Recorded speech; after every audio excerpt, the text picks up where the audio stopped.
When something happens to your car, you might say,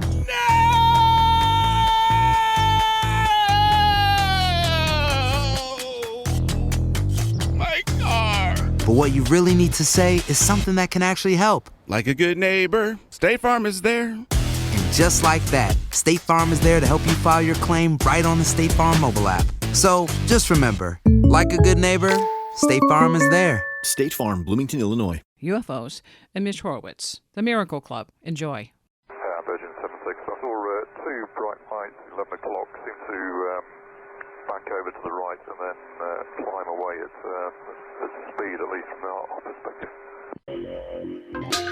Percolate on a particular mix of odd and inspiring news headlines, UFOs, ghost encounters, near-death experiences, and more. And now, here's Wendy. From that to this wonderful UFO story, I also have a guest, Mitch Horowitz. If you have ever considered what manifesting will do for you, this is like a primer with all the New Thought people lined up, ready to go, and to give you good advice, and then he gives you basically why it works and how it works. The Miracle Club. Mitch Horowitz is my guest. Mitch, are you there? I am here. Can't wait. Okay. Yeah. Have I got your interest? Okay, it's UFO. The moment you say UFO story, I'm hooked. So I'm Okay. sitting on the edge of my sofa. Okay, good. Thank you. The deal is with this, that the story, I think I saw it over the weekend, and I kind of discounted it because they were saying, well, it's meteorites. So I didn't go back. And then one of my Facebook friends said, hey, check this out. So I went back and I looked at it, and then I saw the update from another source that actually had audio. This is when it got interesting. This was a UFO sighted by a British, I believe, the British Airways pilot, and reported by the BBC, and it happened, I think, Friday. And I'm going back to my notes here. Made contact with Ireland's Shannon Air Traffic Control, said they saw something weird. They wondered if there were any military exercises taking place, and the Irish Aviation Authority has decided to investigate because they had multiple accounts. They saw bright lights and UFOs or UAPs moving at high speed of whatever, Mach 2, I think is one of the ones that they mentioned, coast of Ireland on Friday. Okay, so what happened was then they went to somebody who would be more of an astronomical, somebody who might say it's a meteorite because they needed that. So they got that. Oh, yeah. It's a meteorite. And then one of the pilots actually said, well, maybe it's a meteorite. Listen to the audio because this is where it gets interesting. And this is why it reappeared in the news feeds to say, oh, wait a minute. All right, here we go. South Speedway line 4. Direction it was going in or anything? Trace copied, thank you. The Virgin 76 also saw that in our 11 o'clock position, two bright lights. Roger, that's copied, thank you. Glad it wasn't just me. No, yeah, very interesting, that one. Say again? Okay, thank you. Virgin 76, I saw two bright lights, 11 o'clock, seem to back over to the right and then climb away at speed, at least from our perspective. Okay, we're passing that on now, thank you. Speedbird 94, Shannon. 94, go ahead. Okay, just so you know that other aircraft in the air have also reported the same thing, so we're going to have a look and see. Okay, so that's the deal. These are the pilots, talking about this. And what the thing that it didn't marry up with a meteorite was that it was flying alongside the aircraft, a very bright light, and then rapidly veered off to the north. It veered. Meteorites usually have like a straight maybe I'm misinformed. A straight trajectory, unless they burst into little pieces and then go haywire. What do you think about that? Meteorites don't turn. That's what I was taught in college. Okay, good. If I remember correctly. Yeah. At college, yeah. It's been a while. Second time recently that I've heard cockpit recordings of fighter pilots recently encountering UFOs. It's fascinating to hear. Well, and that was back in March, I think, was one of the other ones they talked about, and this is Oregon. And I've got that same channel. They're the ones who go back and get that audio from the pilots, and I love it because then you can hear. What happens with a news story is a lot of times people just regurgitate, and it gets repeated and repeated, but there's nobody back there doing, the boots on the ground of, well, what happened here? Because that takes a little bit more time. But, this is like the second time this year they have this kind of thing. And I'm just thinking, the other pilot said that there were several objects seen alongside, and so they were saying, well, it must have burst, and it was probably a bright green light they just couldn't see from that vantage point. And I was thinking Kenneth Arnold. Yes, and this also reminds me of the stories of Foo Fighters from the Second World War, where fighter pilots would report spherical objects flying alongside their plane and then turning. It's very reminiscent of that. See, because in your book at the very back, which I was thrilled to see, here it is. Mitch Horowitz, the book, The Miracle Club, in case you want to read along. How Thoughts Become Reality. It is in the back. Okay, page 176. You have to look for this stuff. All right. Great, page 176. Yeah. 176. Well, I've got the review My copy. favorite page. It might have been changed. Oh no, it's the same. It all syncs up. Yeah. Okay. So it says Mitch Horowitz was raised in a world of Bigfoot stories. Booyah! Okay. UFO sightings and Carlos Castaneda. Thank you. I really like you. There's nothing about UFOs in the book, although I do reference Carlos Castaneda. I don't think I referenced Bigfoot, but that was my background. I grew up in that world as a kid and came to validate it and explore it as a historian as an adult. That's what fueled my own search. Okay. And see, I like that because it gives you a broad base. For one thing, you've already got an idea that there are some things out there that make people curious. They may or may not exist, but that's right. That's a different kind of a background when you come to this new thought arena.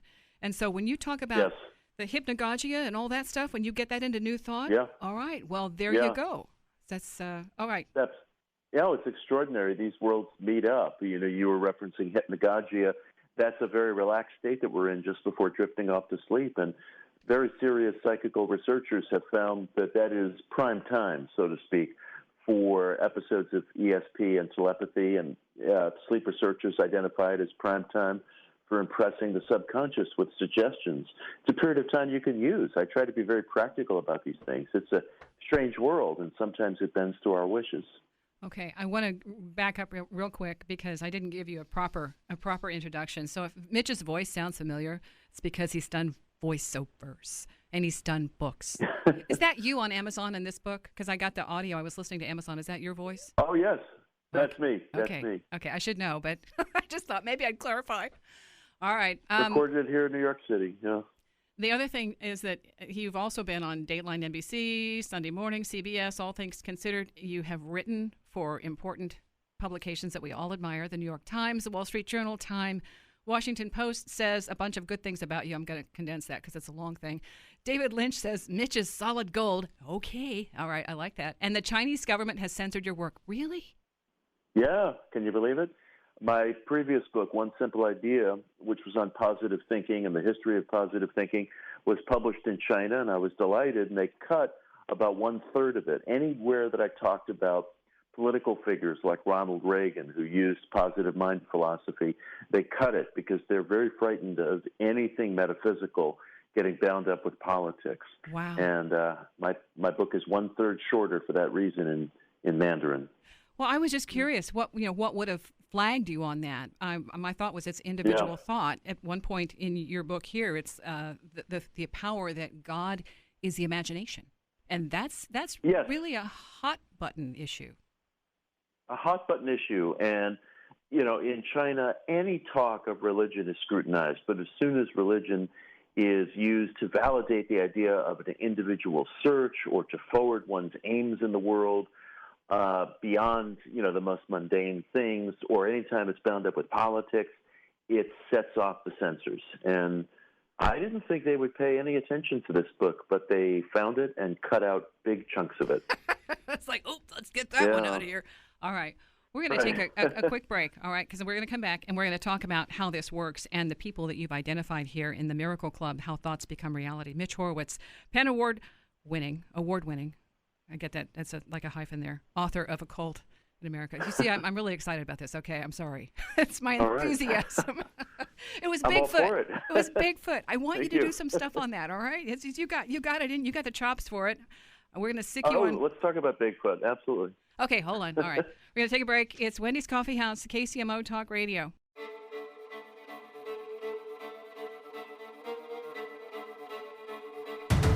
Wendy's Coffee House, KCMO Talk Radio. My guest, David Lynch, says Mitch is solid gold.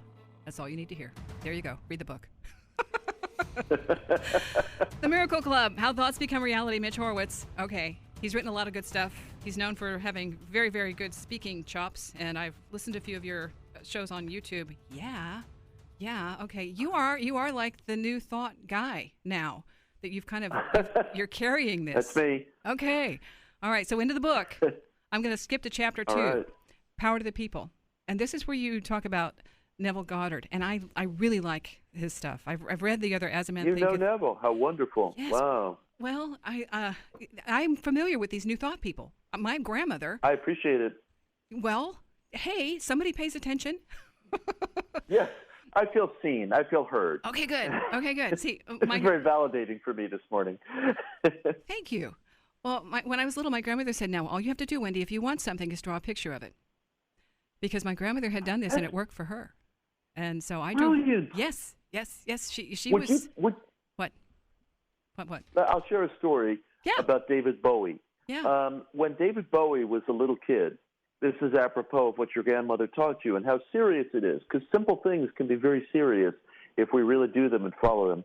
When David Bowie was a little kid, he used to do these incredibly detailed drawings, not only of himself on stage as a performer, but of the roadies and the band and the audience members and the audio equipment and his management standing in the wings. He would create this entire mindscape on paper. This was when he was 11, 12 years old, of himself as a performer with all the accoutrements supporting him. And, well, we know that worked out for him. Absolutely. I don't know if he had that fashion sense back then, but whoa, that took it to like the nth degree with when I've seen some of the costumes he wore and just think, my gosh, how incredible. Okay. All right. So grandmother told me to draw what I wanted. So from the time I was little, I drew horses. When I was 11, I got one. It doesn't mean it's like an overnight thing. It's a consistent, you keep doing it, and somehow that helped and everything came together. That's remarkable. And it's very important that you just indicated that it didn't happen overnight. There was a time interval. There was a period of gestation. And sometimes people think the chapter is closed when the chapter hasn't even begun. Things that come to us can unfold over the course of years, and persistency and patience are very important. When you are little, your mindset is there. You're thinking all these thoughts, and then people are surprised when these things have gestated for 20 and 30 years, and all of a sudden they get slammed in the face with, I was 7 when I thought that. I changed my mind. Yes.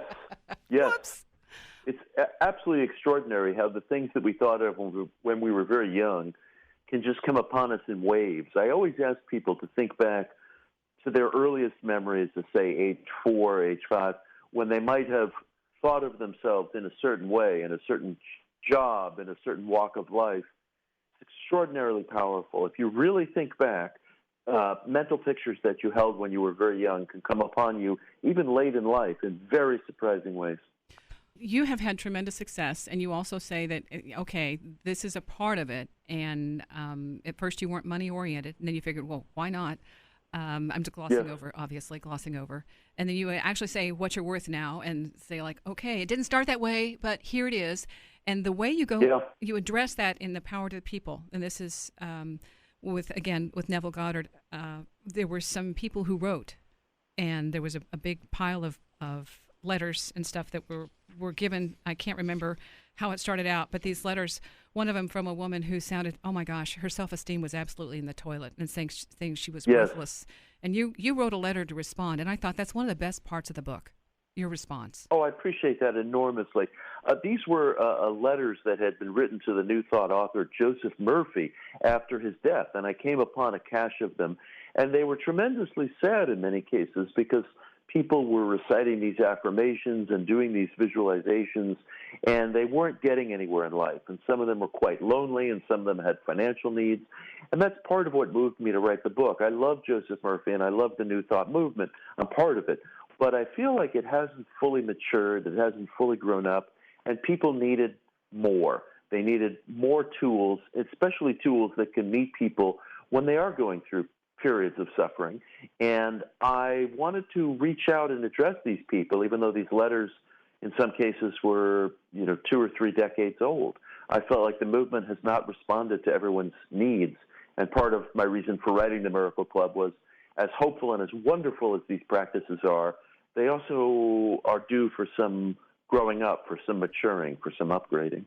Well, and I think that's part of it. There's a lot of stuff out now, like with The Secret and some of these real get-rich-quick kind of things that say all you have to do is write an affirmation and say it 20 times a day or whatever, and it'll happen. And people they're either stuck, not quite homeless, but financially overburdened or in some way, shape, or form committed, indebted. And this doesn't happen just because you say an affirmation. That's correct. One of the things that I write about in the book is the need for New Thought to come to terms with the fact that we live under multiple laws and forces. And I don't use the phrase law of attraction for that reason, because too often it gets used as one overall mental super law. And yet what the materialists don't understand is that the mind does have extra physical properties. And I think there's no denying that in the 21st century. Materialism just doesn't cover all the bases. And that's fantastic enough. The fact that your mind is one tool of causation, among many others, but one tool of causation demonstrates that you are never without devices, even when you're facing the most difficult circumstances of life. And I want people to start there. It's not about a magic formula, and it's not about fairy dust, but it's about realizing that you do have a tool of causation, an extra physical tool in your possession always, and that is your mind. And it's one vital tool among others, and it must not be neglected. That's where creation happens. Yes, and creation involves a period of gestation, as you were alluding. It can take years, it can take months, or things can happen quickly, but there's a complex of forces going on, and persistency. I tend to use the term persistence rather than faith. Persistency is a kind of faith, and it's very necessary. Well, it's like when you're practicing some kind of a mental art, like a martial art. They talk about this. Joe McGargle talks about it with remote viewing, say it's a martial art. It's the mind over and over and over, training, getting into a flow, getting into a groove, getting into a okie dokie, we got this, yes, and after a while it's just like autopilot. Yes, and it's so important that Joe raises that point. We tend to think of practice and rehearsal only involving motor skills, but practice and rehearsal are also part of using the full potentialities of the mind, which also may be a reason why years have to pass sometimes before something that we've been focusing on starts to actualize, starts to concretize. Okay, there's more in the book, but I want to get into this next break, just what's the difference between the way I think, or not, and the way you think and present yourself, okay? Because it really, when I got on the Facebook, your page versus mine, it just is you don't have to be a member. This is where they give you a clue of who you're going to connect to if you want to connect and if they let you connect on Facebook. Yeah. Okay, so your favorite quote. And we don't have time to do this before the break, okay? But your favorite quote versus my favorite quote, and I couldn't narrow it to one, all right? I just there's too much good stuff out there. So we will come back after the break and get into that. But I also want to mention that you do something every day, and is it 3 o'clock Eastern time? Yes, 3 o'clock Eastern. So 2 o'clock Central and 3 o'clock Eastern, we can all come to a harmonic convergence with Mitch, all right? That's right. Okay, so we won't mention. We'll keep that one, but that I think is also a really cool idea, and that goes along with New Thought and with the mind. And I think that might be why China is afraid of you. All right. Because one little mind over here is running amok, and it could convince millions. Right. All right, millions could be influenced.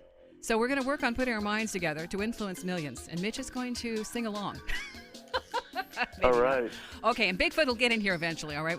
I wanted this Facebook thing. When I saw these quotes, I thought that was perfect. I'm looking at the clock here, and we're running out of time. We're going to have to do the news. The good thing is if you're going to listen to this in the podcast form, they take the commercials out for now, okay? That's one of the things. We pay the bill, so we appreciate it on the radio, but that's the podcast, and you can listen to it, so anything that you miss, you can do that. Wendy's Coffee House, the blog spot, I'll update some of the links that we talk about with Mitch, too, and some of these new thought leaders, because, yes, I grew up with this, I'm familiar with this, and I can tell you, it absolutely works, but you do need to acquire one important thing that I came to this earth to learn.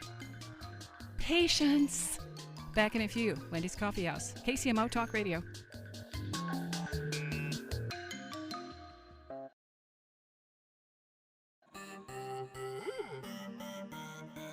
Wendy's Coffee House, KCMO Talk Radio. I couldn't help it. Bigfoot, I just kind of, as soon as I saw that, I've got to interview him. I've got to interview him.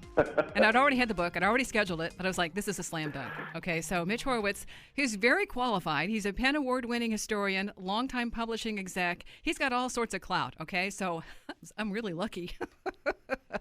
But what I went to immediately was the Facebook page, because after all the credits, okay, so what's the real guy for? And here he is, his favorite quote. Rabbi Joshua Loth Liebman, 1946. There is a chance here in America for the creation of a new idea of God, a God reflected in the brave creations of self-reliant social pioneers, a religion based not upon surrender or submission, but on a new birth of confidence in life. That is an absolute slam dunk. I love that, because that's what the new thought thing is. It's a confidence in, I got this. So I love that. All right. So I looked at that and I thought, well, how do I match up? So I went to my quotes because I thought, well, my gosh, that's really good. What did I put on my page? It's been a while. I forgot. So here are my favorite. We'll go to the bottom one because this I thought was a little bit more, it covered everything that I believe. The first principles of the universe are atoms and empty space. I know that. Everything else is merely thought to exist. And that's Democritus. Okay, way back when. BC something. Wow. Okay. The other one, Mitakuye, and it's Mitakawe. Yeah, everybody tells me to pronounce this different. Oasin. Means we were all related. It's a part of the Lakota prayer. All right? So those are the two. And then I got to the one that probably fits me better than anything else. I went to a bookstore and asked the saleswoman, where's the self-help section? She said if she told me, it would defeat the purpose. George Carlin. And see, that's now, life. That may be the only instance of Democritus falling under the favorite quotation section of a Facebook page. You know, everybody else is like, I don't know, Charlie Brown. Or, yeah. Living on a prayer or something, Bon Jovi. Yeah. Democritus. Okay. Like, wow, yeah. That's awesome. Well, so that's awesome. I'm going to friend you on Facebook. Okay, well, see, that's the thing. There are these little tidbits that we don't get to reveal to the world that come through in the fine print, and that's what. May I share the most embarrassing favorite quote ever? Oh, that sure. a friend of mine used in his high school yearbook. Yes. True story. Okay. Nothing racy about this, but it is a true story. He quoted, "All the world is indeed a stage, and all the men and women merely players. Rush." And I had said, Kenny, someone said that before Rush. Did you know that? Well, Shakespeare, right? But Rush inserted the indeed, so they took a certain artistic license. And that was Kenny's. They made it my fresh. friend Kenny's favorite quote in the yearbook. They made it fresh. Without that indeed, it's really never penetrated. Yeah. Well, it's like the to be or not to be. It's all relative. Yeah, related. Right. Rush. It's like, Rush said that. Now, we're going to get back into what you do every day at 3 o'clock. Okay, Please. Now, prefacing this with, this is about manifesting. This is about thoughts create things. Reality reflects you. And so it's a time of day when if you get into that common wave, that common with somebody else link vibe, there is a magic that happens. And that's what you're trying to show. So go ahead and explain it from your vantage point, because I'm just glossing over. Yeah, I invite everyone, in effect, to join the Miracle Club by joining me every day at 3 p.m. Eastern to reflect on our ethical desires and wishes. I also take prayer requests. If somebody is in need, I will pray for them at 3 p.m. Eastern, and they can pray with me. Others can pray with me, but you can set an alarm on your phone wherever you are, whatever time zone you're in, and we know that we, all of us, the Miracle Club, can come together for a few moments each day to reflect on ethical wishes. You can be driving, you can be in an elevator, you can be anywhere, and there will always be a time of day where you're silently connecting with me and other people. I did an interview with a guy right before you, The Baseball Gods Are Real. His name's Jonathan Fink, and he is an investment manager.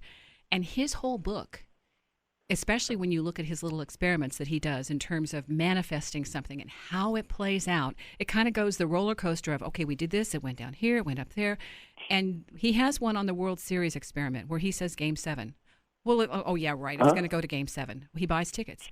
He does this example of how these things work, and then how they work when he collaborates, or other people are thinking along the same way. And that I like with your stuff. It was like, oh my gosh, these things just synchronistically fell into place, and it talks about the reality of working this process. Oh, interesting.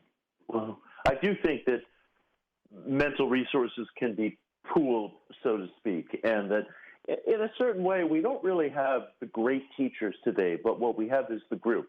And I think the mental energies of the group are absolutely vital to people's sense of advancement and possibility. Well, you talk about with Dean Radin some of the experiments they've done, and there's another one. Female. She did all these. Lynn at McTaggart. Lynn McTaggart, of course. Yes. Yeah, I interviewed back when I was in radio, 1996 or something, when these people were just starting to get this stuff together, and her intention experiment was just starting.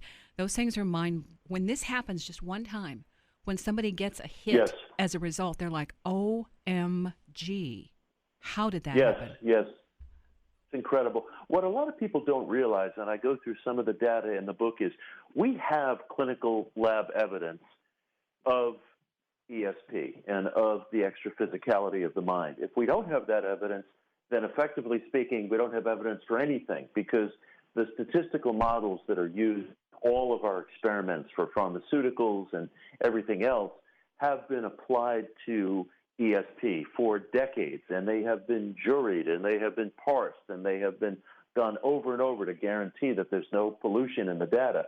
And yet there are certain people in our society who just can't come to terms with the implications, but they will eventually, because data wants to be free, and this data is there. So the facts of the mind's extra physicality have been established. The greater question facing our generation is how or whether these things can be used in a productive way. So that's part of what I'm probing in the book. Okay, and I want to go, this is the Mirror Man, the centrality of Neville Goddard. Yes. You use a quote with the Human League, Mirror Man? Yes. You want to read it? I was going to use Rush, but I changed my mind. Please, go ahead. The water shines. A pebble skips across the face a dozen times, then disappears. Not a trace left behind. Why that one? Neville believed that we are constantly, from moment to moment, creating our own sense of reality, including perceptions of past, present, future, and things that we feel as being so solid and so permanent are ever-changing all the time. I don't actually use the term manifesting. I use the term selecting, because in a way, our emotionalized thoughts, our perspective, our point of view is always selecting from and among an infinitude of possibilities. And Neville believed that we experience these things in an absolutely concrete, real way, and they're ever-changing. And yeah, I kind of go along with that, because it's like you're sitting at your desk and you could pick the book from the third shelf, the book from the fourth shelf, the book from the shelf that doesn't exist yet, but you know it's coming. All right, so that's your reality, your little bubble of potential always happening. The thing is about this, people get frustrated. They get frustrated when things don't happen immediately, or when other people diss their purpose. I want to come back and have you talk about that, evidence of things not seen, all right? Mitch Horowitz is my guest. The book, The Miracle Club, KCMO Talk Radio.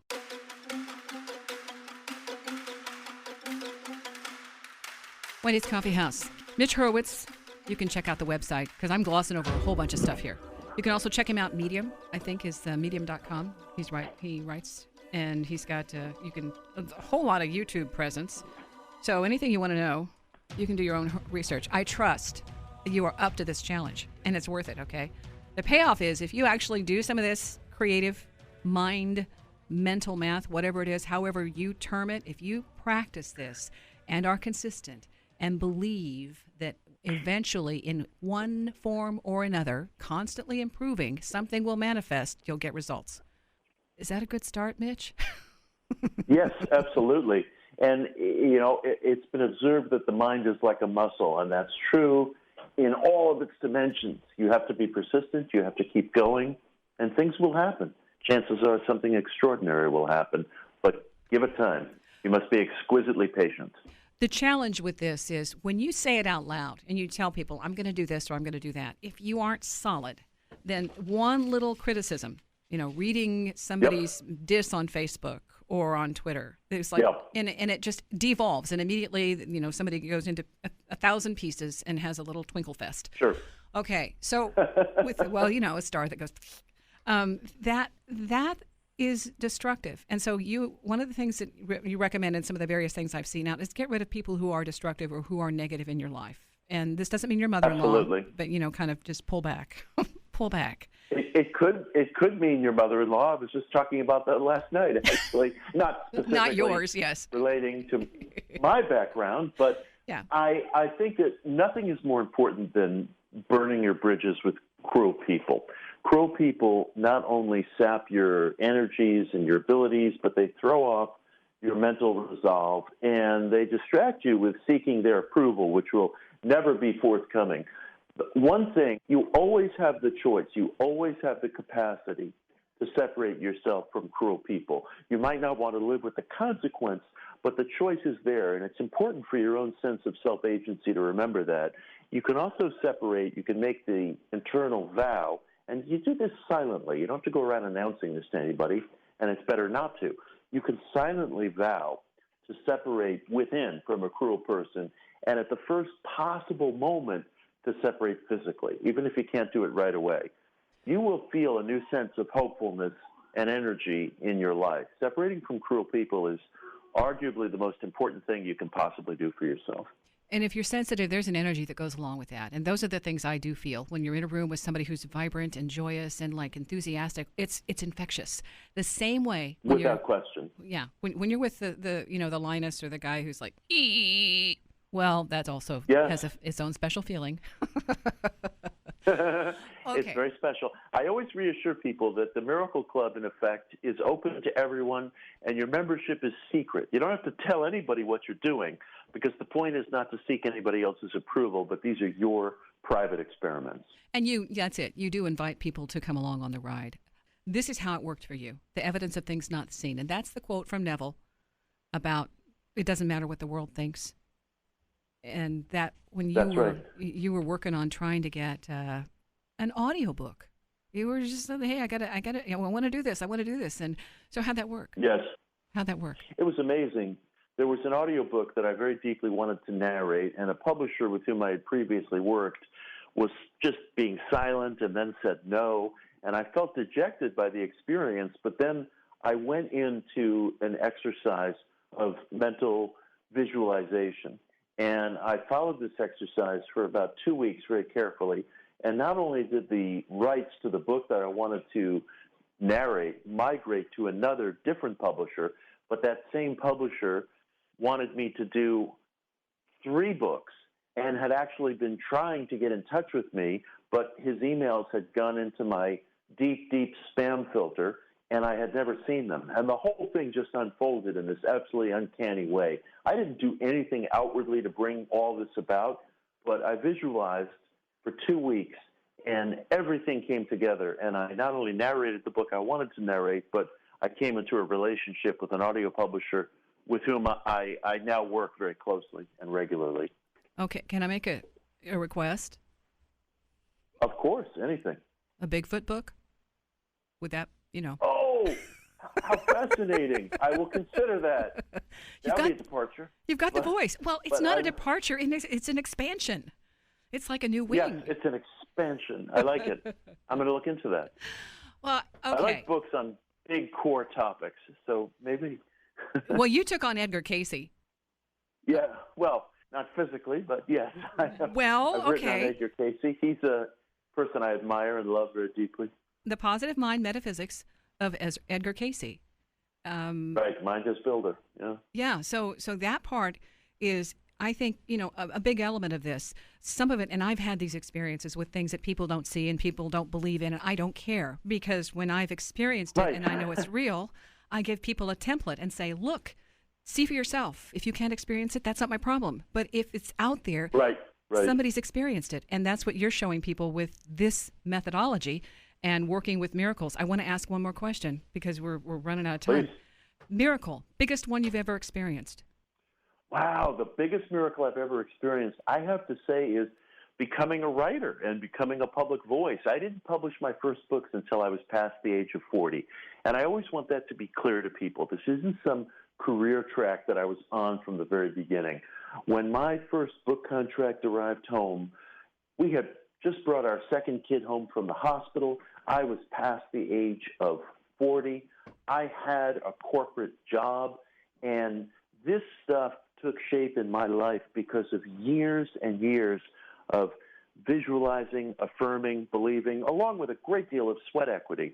But the miracle of my life was being able to translate my whole career from a corporate job to a job as a writer, speaker, and narrator. And it didn't occur until midlife. Okay, that gives everybody hope. All right? It should. Just that sense of we aren't Orson Welles. The thing about not being Orson Welles and success at 26 is you don't have to live with a long term of what if and how. At 40, you've got, whoa, cool. Yay. Yeah. And peaking young can be a very serious burden, as I think it was for Orson. Peaking young, while it can be hugely exciting and feel like a roller coaster, it can also dip. And then you have decades to follow where you've already peaked, and that presents its own burden. Well, and it's not fair to have those kinds of expectations because, again, those are everybody else's expectations. And then when you buy into that, you've lost you've lost your free will. Yes, that's true. That's true. I counsel silence. I counsel separating from people who are destructive. I counsel keeping your plans closely held, maybe forming a small group, a support group with whom you can share your plans, but you don't want to advertise what you're doing to people because human nature is such that others will shake your resolve, and you don't need to vet what you're doing in front of anybody else. Okay, I wish we had more time to work with. We could kind of expand this last minute. You get into that in the book about the time, being able to change things in the past, change this future. So maybe that'll be a different show. And I'd love it. UFOs and Bigfoot.